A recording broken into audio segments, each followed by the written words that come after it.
भारत में जैसे इस सीएए को लागू किया गया, इसको लेकर जितनी भी विपक्षी पार्टी है लगातार भारतीय जनता पार्टी पर सियासी हमला बोल रही है। इसमें पहले नंबर पे आते हैं दोस्तों दिल्ली के मुख्यमंत्री अरविंद केजरीवाल। उनका ये आरोप है कि सीएए के अंतर्गत अफगानिस्तान, पाकिस्तान, बांग्लादेश के जो अल्पसंख्यक हिंदू है, पारसी है, जैन है, ईसाई है, वह भारत में आते हैं, उनको नागरिकता मिलती है तो भारत में क्राइम बढ़ सकता है, भारत में चोरी बढ़ेगी, भारत में रेप होगा, भारत में बेरोजगारी बढ़ जाएगी। दोस्तों ये आरोप है अरविंद केजरीवाल जी का। पर दोस्तों यही अरविंद केजरीवाल के राजनेता अमातुल्लाह खान ने दोस्तों रोहिंग्याओं को 10-10 हजार रुपया मुआवजा दिया था। अमातुल्लाह खान ने रोहिंग्याओं की झुग्गियों में आग लगी थी तो उनको राशन पहुंचाने का काम किया था और उन्होंने कहा था कि रोहिंग्याओं को हर संभवतः मदद अमातुल्लाह खान पहुंचा रहे थे। दोस्तों जो आम आदमी पार्टी के नेता है, क्या रोहिंग्याओं को भारत में लाया जाए तो भारत का इकोनॉमी ग्रोथ करेगा? क्या भारत में रोहिंग्याओं को बसाया जाए रोजगार मिलने लगेगा?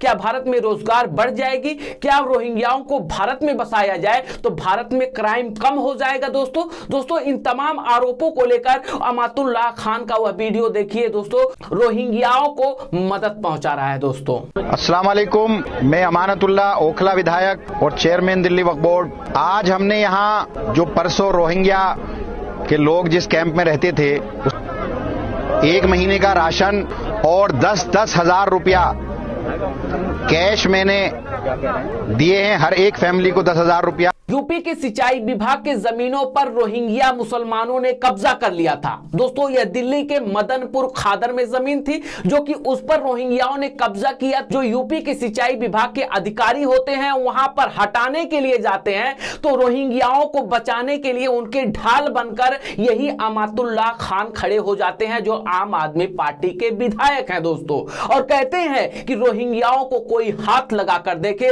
उत्तर प्रदेश की पुलिस हटाने का काम करेगी, बचाव करने के लिए अमातुल्लाह खान आएंगे। दोस्तों उनका यह भी कहना होता है कि जो दिल्ली की लोकल पुलिस है वह रोहिंग्याओं की सुरक्षा करेगी, रोहिंग्याओं की मदद करेगी। और दोस्तों जो वो धमकी दे रहे थे कि रोहिंग्याओं को कोई हाथ लगाकर देखे, दोस्तों उनका भी वीडियो आप अपनी स्क्रीन पर सुनिए।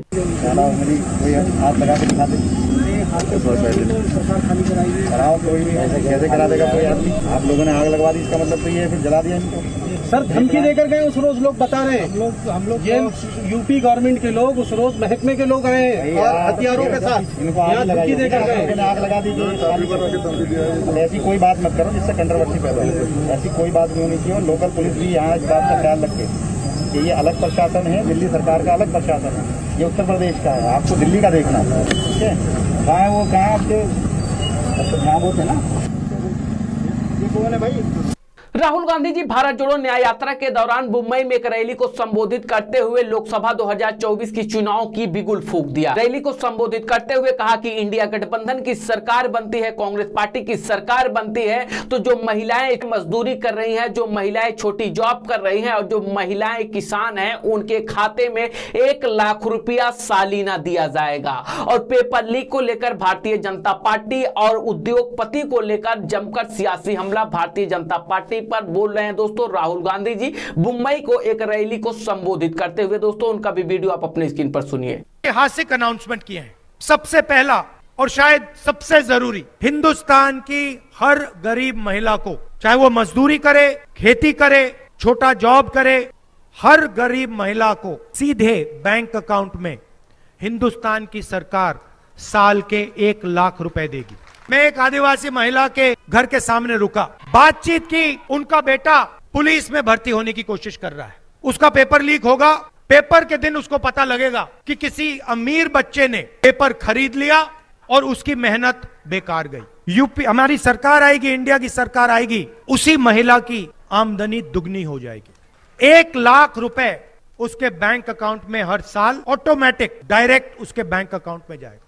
भारत जोड़ो न्याय यात्रा के दौरान राहुल गांधी जी भारतीय जनता पार्टी के नेता नरेंद्र मोदी जी पर फिर सियासी हमला बोलते हुए कहा कि प्रधानमंत्री नरेंद्र मोदी जी 16 लाख करोड़ रुपया उद्योगपतियों को माफ कर सकते हैं तो हम 1 लाख रुपया सालीना अपने गरीब मजदूर किसान जो महिलाएं हैं उनके खाते में भी हम डाल सकते हैं। और इंडिया गठबंधन कांग्रेस पार्टी की सरकार बनती है तो 50% महिलाओं के लिए आरक्षण दिया जाएगा। सरकारी नौकरी में कांग्रेस पार्टी की सरकार लोकसभा 2024 में बनती है। कांग्रेस पार्टी के नेता राहुल गांधी जी क्या कुछ स्टेटमेंट दे रहे हैं, इसको लेकर उनका भी वीडियो आप अपने स्क्रीन पर सुनिए दोस्तों। अगर नरेंद्र मोदी जी अरबपतियों को 16 लाख करोड़ रुपए दे सकते हैं तो हम करोड़ों महिलाओं को 1 लाख रुपए दे सकते हैं। दूसरा ऐतिहासिक काम, सरकारी वैकेंसीज में, सरकारी जॉब्स में महिलाओं को 50% आरक्षण।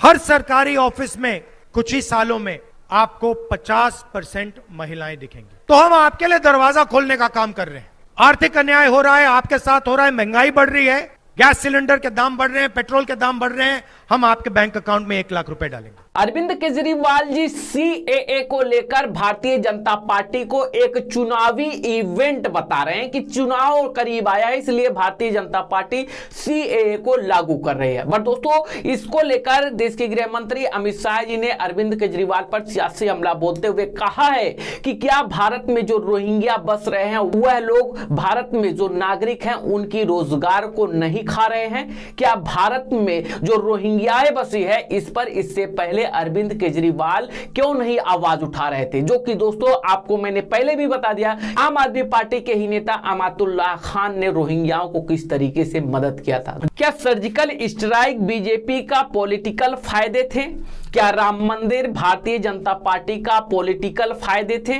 क्या भारतीय जनता पार्टी का 370 हटाना एक पॉलिटिकल फायदे थे? क्या सीएए को लागू किया गया यह भी भारतीय जनता पार्टी का एक चुनावी इवेंट है? दोस्तों, क्या कुछ स्टेटमेंट दे रहे हैं, इसको लेकर देश के गृह मंत्री अमित शाह जी, उनका भी वीडियो आप अपने स्क्रीन पर सुनिए दोस्तों। दिल्ली के मुख्यमंत्री अपने भ्रष्टाचार के जागर होने से अपना आपा खो बैठे। उनको मालूम नहीं है कि ये सारे लोग आ चुके हैं, आज भारत में ही रह रहे हैं, सिर्फ इनको अधिकार नहीं मिला है, वो अधिकार देने की बात है। 2014 तक जो आ गए इनको नागरिकता देनी है। और इतनी ही चिंता है तो वो क्यों बांग्लादेशी घुसपैठियों की बात नहीं करते हैं? रोहिंग्यास का विरोध क्यों नहीं करते हैं? क्योंकि वो वोट बैंक की पॉलिटिक्स कर रहे हैं। दिल्ली के चुनाव उनके लिए लोहे के चने चबाने जैसे हैं, इसलिए वोट बैंक की पॉलिटिक्स कर रहे हैं।